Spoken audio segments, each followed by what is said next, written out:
one of the biggest misconceptions of nines is that we can't make a decision or that we don't have an opinion. Because one of the things that nines struggle with is voicing their own opinion. Hey everybody, and welcome back to Wednesdays with Watson. I am so glad that you have decided to join us today. We are mid-season, season 3, a season that we are calling Trauma, Spaces, Places, and Aces. The last 8 episodes, we have focused primarily on leaning into how God made us, using the powerful tool of the Enneagram to help us not only understand how God made us, but also help us understand how to heal from trauma and maybe even understand it. So I am here again with my co-host, Chrissy Luthridge. Say hi to the people, Chrissy Luthridge. Hey, it's good to be here. She meant to say hey to the people. Today we have our very good friend, Joy Tiffany, all the way from Pennsylvania. Hey, Joy, welcome to the podcast. Thanks for having me. I know this is way outside your comfort zone, and so I am so grateful. Just a little bit, but it's going to be okay. Just a tiny bit. I keep telling her that we have an edit button. Okay, so we are going to just dive right in, and this should not surprise you because you've known me for a little bit, that we just go for the juggler at the very beginning. And so you are rounding up, you're bookending this series on the Enneagram, and so my listeners are probably really fond of this question and people's answer to the question. But what is your favorite thing about how God made you? You know, it was interesting when you asked me this question, because the first thing that popped into my mind was that he can use me to encourage others, which is something I did not know was something that is very much a 9 thing to do. And it's one of the key ways that 9s communicate, the other 2 being reassuring and calming. I didn't know that either. I didn't know that either. And I will say, as your friend, that's not my favorite thing about how God made you, but I would agree with that you are the consummate encourager. And we'll get to why. I think you're right. I think bringing awareness to how God made you is like, oh, whoa, this is why I'm the consummate encourager and can be that for people. So let's move into the core fear or the core motivation of the Enneagram 9. Can you tell us a little bit about how Carissa's description of the core fear for the Enneagram 9 resonated with you? And Amy, can you rehash what the core fear is? Yeah, absolutely. So the core fear of the Enneagram 9 is conflict with others, tension, and disconnection. But the other thing I wanted to add on to that, because I thought this was particularly powerful for the 9s, when she talked about when the core fear of the Enneagram 9 is triggered, then you begin to merge your opinions into others, that resulting in your thinking that your voice in this world and your presence in this world doesn't matter. And so I am really curious of how all of that resonated with you. Yeah, so everything that I do is with one goal in mind, and that's keeping a state of peace. Internally, externally, the goal is peace. Now, that being said, for me, I think it weighs a little bit more heavily on the side of the fear of feeling shut out or overlooked and losing connection with others. I can deal with conflict and tension to a degree because a 9 at its worst can be stubborn and passive aggressive. And that's me right there. But even then, I'm only comfortable letting the conflict go so far before the air quote, go along to get along mentality kicks in that Carissa mentioned. Yeah. Did the part, and I'm loving doing the last 2 interviews that we've done have been with close friends of mine. And so it's a little bit more personal to me. But how did that, my voice doesn't matter and my presence doesn't matter in this world? So like at your worst, or, when Satan's after you at his best, if you will. Did that resonate with you? Like, my voice doesn't matter. Yeah. Oh, absolutely. And my inner critic is constantly telling me that what I've said doesn't matter, that me showing up doesn't matter. So yeah, I think it's very closely tied together. And I'm very close with those two numbers to begin with. 9 and 1. One. Yeah. Yeah.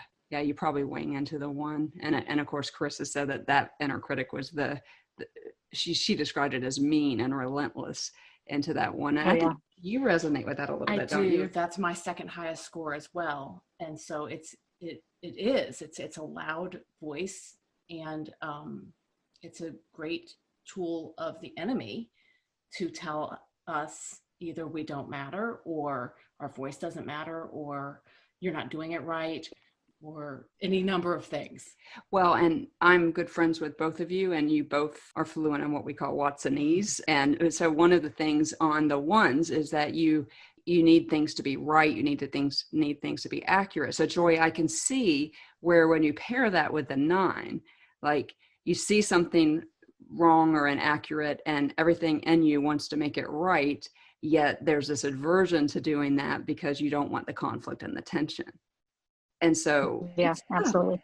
yeah, I think it's tough. Carissa went so far as to say on the 1s, and this is clearly where you wing, it's hard to live that life. And so I think that's a very honest response. And so for those of you out there who are listening who are 9s, hear us when we say that your voice matters and so does your presence. And we're going to continue to be down on that as we in this interview. I am curious as a follow-up from that. And it's been cool to watch you over the course of our friendship grow, because I did see you running from these core fears, and now I'm seeing you embrace these core fears. But for the people out there listening, I got chills just asking that question. For the people out there listening who aren't as far along in their healing journey as you are, that are 9s, that are running from it, what were some ways that you ran from this core fear? Were you just silent most of the time? Silence, definitely. The biggest thing, I have a very dear friend who refers to me as going into my cave. Mm-hmm. When there are things that I am trying to avoid, I hide and I will disappear. And usually within a couple of days of that happening, she's right on top of that and is texting me and saying, I will give you one more day in your cave and then I'm coming in after you. Mm-hmm. So and that was an eye-opener for me to realize that that's what I was doing. I'd never seen it from somebody else's perspective before. To me, I was backing away to protect myself. Right. Yeah. And it's something that since I've been friends with you, you're like, I'm not in my cave yet. And so, and I think you bring in a good component of this podcast, which tends to be the theme, right? On the interviews that we've done so far, is community, right? You have somebody that's like, you know what, I'm seeing you run from that fear, and I will come in your house and I will pull you out of your room. I'm in Florida. I can't do that. Chrissy would certainly do that if she was closer to you. But that this aspect of community is so important. And so for 9s out there, if you find yourself isolating, if you find yourself shutting down, if you find yourself not answering text messages, emails, phone calls, you need a 2 a.m. friend. You need somebody like Joy just described that will come drag you out of that cave, because this is going to be a propensity for you. You know, Joy, one of the things that I found the most interesting about the 9s, especially as your friend, is that you have the superpower of seeing the perspective of everyone. When I heard that, it literally made my brain hurt, because just my little old perspective and my two-ness is exhausting. What's it like to live with that? I'm going to call it a gift. You're probably like, probably not so much, but it is your superpower, where you are able to walk into a situation and see everybody's perspective. You're like Switzerland's president. I've never considered it to be anything other than a blessing, really. I mean, if you think about it, that is what makes me empathetic. However, it's also probably why I crave alone time after being around people. Alone time is when I can allow myself to process all of the things and to figure out how I feel and what I think about situations. I can't do that in the presence of others because my focus is on others. So, because it sounds like if we come to you with a conflict and you're coming at it from all the perspectives, it's got to be emotionally draining. So is it important for those of us living with nines in our lives not to bring every conflict with to you because it's taxing on you? Does that resonate with you? Does that feel like an accurate description? Yes, definitely accurate. Once people come to see you as the mediator, they can have the tendency to bring all their conflicts your way because you're just so good at resolving it. Yeah. But what they don't understand is that stepping into these conflicts can come at a very great cost to ourselves. Conflict is a stressor for us. So if we don't have time between these conflicts to reset, that's when we tend to shut down. We shut down our emotions in particular. We can become withdrawn, complacent, and numb. Staying in this state for prolonged periods of time is when we become very unhealthy. Yeah, it makes sense. No, I mean, everything you're saying, I'm having a lot of aha moments because it's like, oh, that makes all kinds of sense. You have a superpower, but we can misuse it, and then we've drained you, the person that really, I mean, it is such a gift to be able to see all the perspectives, and yet, living in community, I want to be aware of what it does to that person, and not just. No doubt. And I want to know when I'm the person, like, I don't know as your friend, if 8 other people have come to you today for advice and I've sent you something like, Joy, please help me solve all the world's problems. And so I'm sitting on a podcast with 2 of my closest friends who have a difficulty in articulating their words and their needs. So how can we know when it's like you're at critical mass with people bringing conflict to you? Like I'm all full. I need some alone time. I need to debrief. What are something that nines, what's the worst thing? Yeah. What's the worst thing we can do to you, really, besides just not pay attention to, probably 12,000 other people brought a conflict to Joy today. Yeah, I think that's my question is, what is the worst thing we can do to a 9? But it's probably a little bit unrelated to bringing your conflicts. I would say one of the biggest misconceptions of 9s is that we can't make a decision or that we don't have an opinion. Because one of the things that 9s struggle with is voicing their own opinion. It doesn't mean we don't have it. Why? It just means we have trouble because our focus is continually on others. So your thoughts are kind of in a lot of directions. And so I bet it is harder to. Yeah, I can see that. It becomes more about what is going to keep that peace.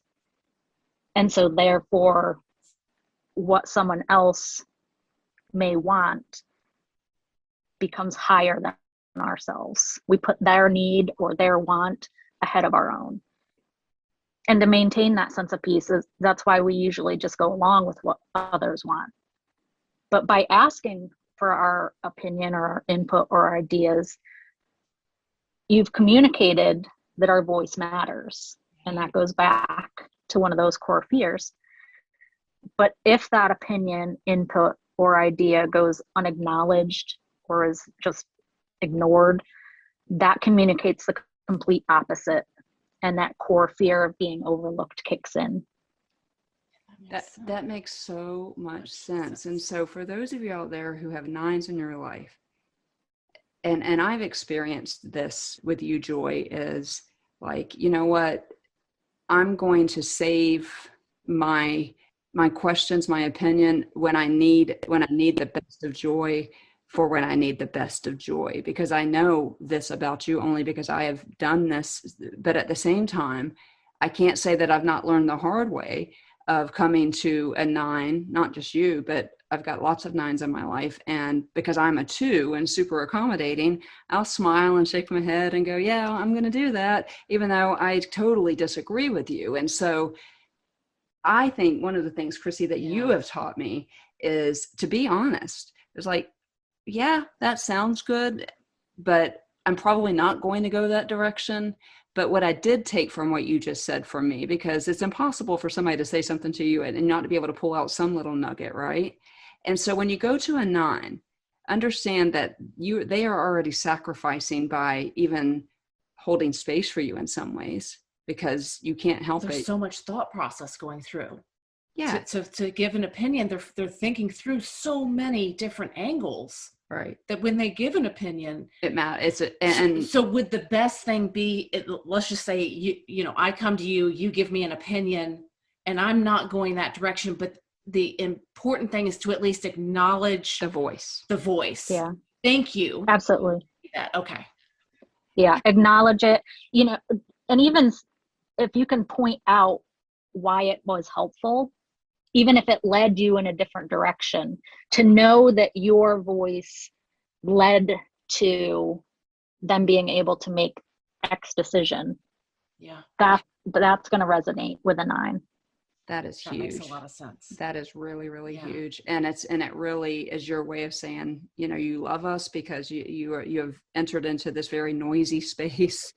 And I can't imagine, as we're doing these interviews, and we're trying to absorb 9 different personalities and 9 different personality types. I can't imagine walking into a situation and saying the 1 needs to be right, the 2 needs to be loved, the 3 needs to be seen, the 4 needs to be, you know, and on and on.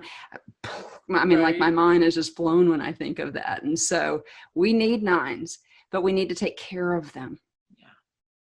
And listen to them. I mean, honestly, it's a lot of wisdom. I came to you recently with a small medical issue, but I knew when I got feedback, it wasn't just, I Googled it and blah, blah, blah. What you trying to say? I do that too. Right. Somebody here. Well, good luck with that. I knew when I got information from you, it was going to be well thought out and considerate of all things. And so I took it like, I mean, it was like a holy grail of information, rather than the other friend who's like, well, let it sit for a few days. And hey, that person's great too. But that wasn't me. Right, no. But when you go to somebody, if you know you have a 9 in your life, dude, pay attention, because they've gone to a lot of effort to make sure you have a well-rounded response to whatever you're asking them. Yeah, no, I think that's huge, and it's enlightening. And I will tell you that if I base on like how much interaction I got on social media posts, I got the most interaction when I posted things about 9s. And so I think there's a lot of 9s. Misunderstood. And I think a lot of the numbers are misunderstood, but I can see where the indecisiveness, and I'm air quoting that, can seem that way. And yet I know you, Joy, is actually quite decisive, but I could see where on the outside somebody could look in and think that a 9 is indecisive. However, a 6 is. We truly. I want to touch real quick on that, because that comes down to a comfort level. So I know with you that I can voice my opinion and you're not going to walk away. That means you're going to make me cry. Me too. Please say me too. Absolutely. Both of you. Yeah. That makes a huge difference. Like, because my goal, remember, is to avoid conflict. I know with the 2 of you that even if it does result in conflict, we're going to work through that. Yeah. And we recently, and we're going to move forward. That happened, right? And so, yeah, no, I think that is, wow. This one is resonating a lot with me, just because we're such close friends, and I know 9s out there are just feeling very, very heard. Well, Joy, as you know, of course, as just somebody who is my prayer partner in this podcast, I send you podcast covers and you go move this and do this, and it drives me crazy, but that's why I love you, and we make the changes and we move on. But as you know, this podcast is about trauma. And when I first met you, I will never forget where I was standing when you handed me your phone with a song that I'm going to talk about later. But you had just really come off of some very difficult years. This 3 losses in 3 years. And I'm just wondering if you can help us understand how at that point you handled that immense loss without this understanding of how God made you? And in truth, I didn't handle it. Because I was so focused on everyone else, I didn't even acknowledge that I had suffered those losses as well. So I had lost my sister-in-law of 25 years, followed by a cousin who was like a sister to me, and followed by my dad. And I avoided it because there was conflict and tension in the midst of the losses. And to protect myself, I shut down. So I allowed myself to become numb. That's where you were at the basement of that VRBO in Tennessee when I first met you, shutdown mode. Oh yeah, big time. So I allowed myself to become numb. And unfortunately, this usually means that I come across as not caring or feeling. And in truth, I feel things very deeply. But it's incredibly difficult to process my own emotions when everything in me is desperate to keep the peace. So removing my own emotion can allow me to see how others are feeling and step into that role of peacemaker from a more logical standpoint. It's easier to diffuse a conflict using that logic because emotions are messy and you can't tell someone else what they can feel. Yeah. They're going to feel the way that they feel. But stuffing my own emotions into a drawer to deal with later backfired because I didn't go back to them until it was almost too late. While they were there. And, I mentioned this friend of mine, and it honestly wasn't until she stepped in again that I began to deal with all of those emotions with the help of a very amazing counselor. But looking back at it now, I cringe thinking of what could have happened if I had continued to stay in that numb state. And again, community counseling. Community, yeah. And I feel like that sounds like a lot of, if not all nines in trauma would do the same, because you're constantly thinking of others. And so the only way you can do that is to shut yourself down so that you can focus elsewhere. It's a dangerous place to be, it really is. And I'm so grateful that the Lord provided community. Yeah. And counseling, which is yeah, also both, yeah. part of this. Yeah. How do you think you would have handled it differently now? So one of the things that has come out of all of that is the importance of setting boundaries, which is not easy for a peacemaker because it means sometimes that things have to remain in a state of conflict. But one of the things Carissa says of nines is that we have something significant to contribute to the world. And we can't do that if we've numbed ourselves to the point of no longer caring. So it means taking the time to take care of yourself, acknowledge the loss, grieve the loss, and remember that you matter too. And I've focused more on the self-care part of it. I have some of those boundaries in place at this point, and people have been very respectful of those boundaries. And I've seen them step back. Wow, that's so cool. Yeah, and so I wonder then, and we're asking this next question to everybody, how has the last 20 months been for you? Now, when this podcast actually airs, it will be quite a bit different. So what I'm referring to is the pandemic. So for nines out there and for yourself, talk to us about how nines are experiencing all the things related to COVID-19. It's when you first brought this up, my first response was that it's been pure torture. And I don't know how to describe it in any other way, because if you think about it, before the pandemic started, we had political conflict that bled into the pandemic conflict, which has bled into social media conflict over both of those things, plus just the normal everyday conflict. So I've had to fight hard to keep from letting myself go numb. There have been days that I've won that battle and days that I've not. And here's the thing, there's far more conflict than one peacemaker can take on, right? Whoa. Wait, let's So it's breathe. Say that one more time. Let's let that breathe, because Yeah. that is huge. Yeah. Let's say that again.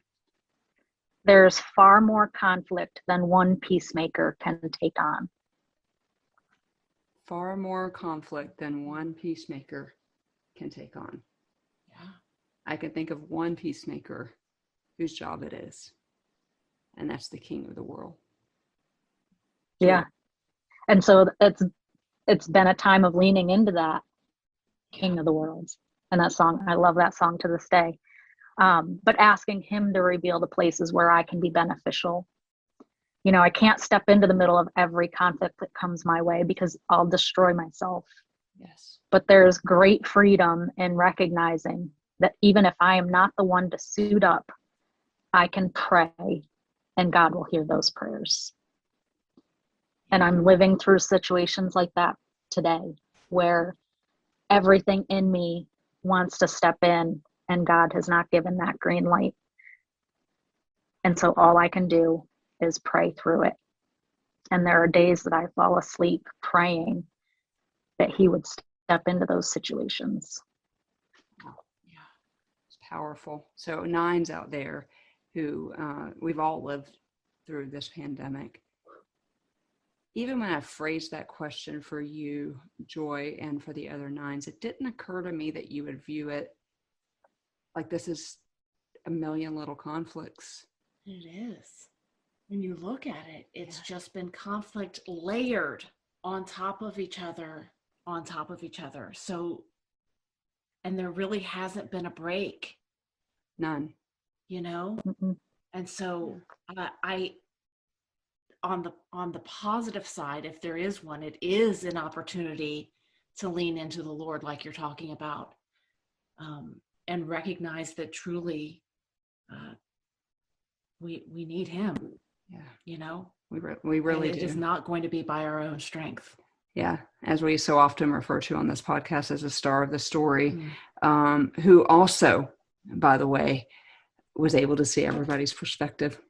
And on the cross, he looked to his right and he looked to his left, and he said to both of them, you know, you have brought, your own conflict has brought you to this cross, but all you have to do is believe in me and you will be with me in paradise. And one decided not, and one decided to.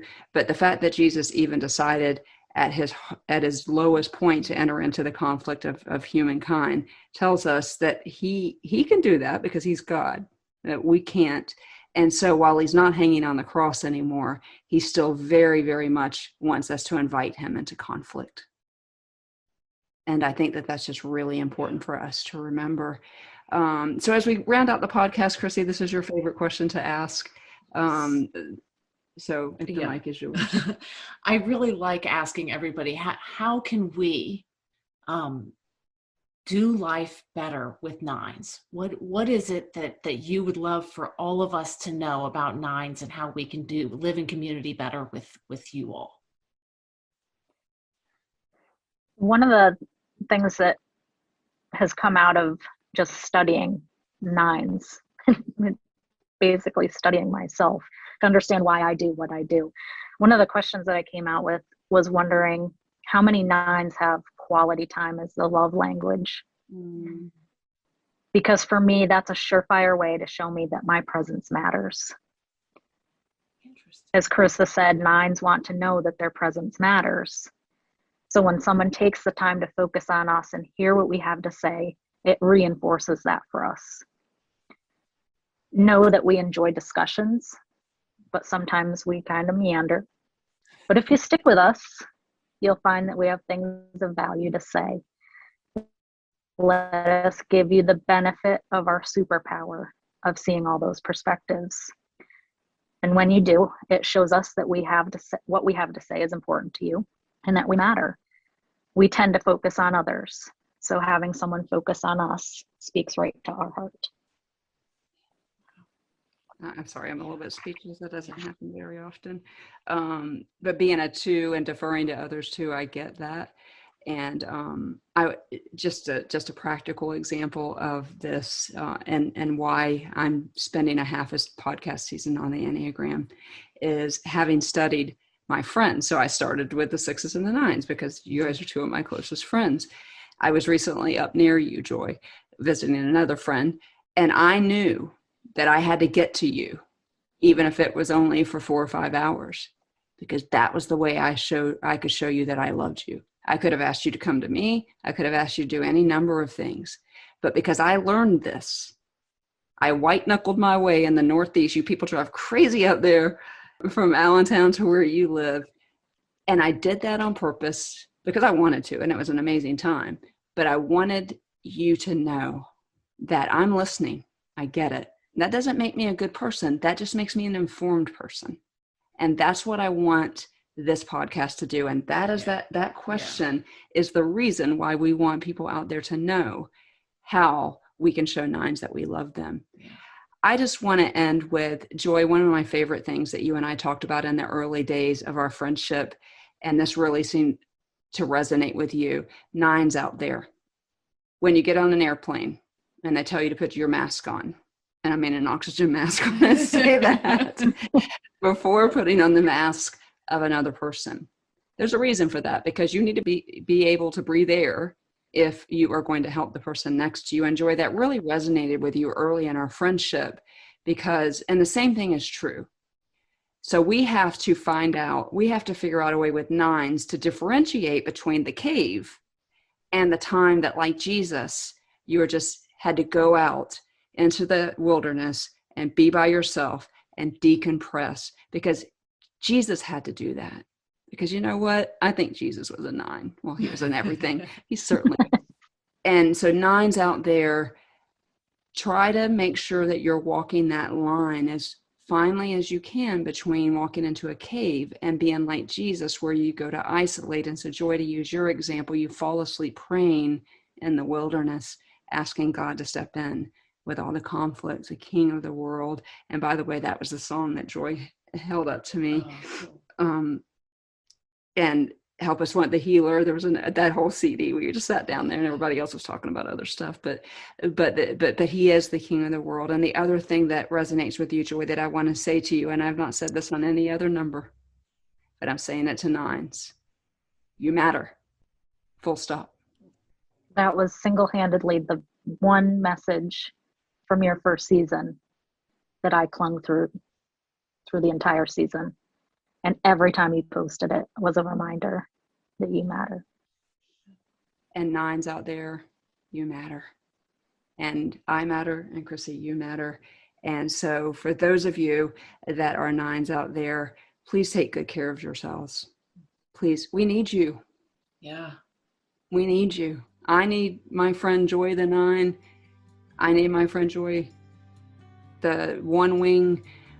But God made you just like he wants you, and the strength that I have seen firsthand you bring into my life. And so these podcasts with Chrissy and with you and with Jenny, who would have aired before this episode, has been deeply personal to me, because if I don't ever do another thing with this podcast, what has occurred here has been nothing short of miraculous. Okay, guys, so here's the deal. Next, in 2 weeks, we will begin the Spaces and Places part of the podcast, where we will be bringing to you trauma in these different arenas. And so I look forward to seeing you back here in 2 weeks in the Healing Zone. And before we end this podcast, you know what I am going to say. You are seen, you are known, you are heard, you are loved, and you are valued. Let my life glorify you and teach me to walk beside you.